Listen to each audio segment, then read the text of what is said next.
Qəmli səmadan, dolan bulutdan, yağan yağışdan, xəyalın məni elə aparıb ki, uzaqlaşmışam dost tanışdan.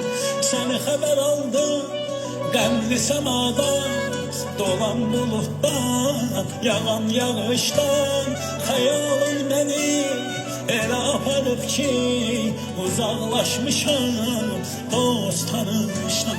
Saçların özəl, gözlərin gözəl, ətrin edibdi ruhumu sərxoş. Qaşların incə, dodağın qönçə, səni öpüncə oluram mən xoş. Yaxşı ki varsan, sən də olmasan, həyatım bomboş, yaşamaq bomboş. Yaxşı ki varsan, sən də olmasan, həyatım bomboş, hər şey bomboş. Mən külək olum, sən də bir dəniz, mən əsim sənə, sən də mənə coş. Mən şair olum, sən də bəstəkar, mən şeir yazım, sən də nəğmə qoş. Mən külək olum, sən də bir dəniz, mən əsim sənə,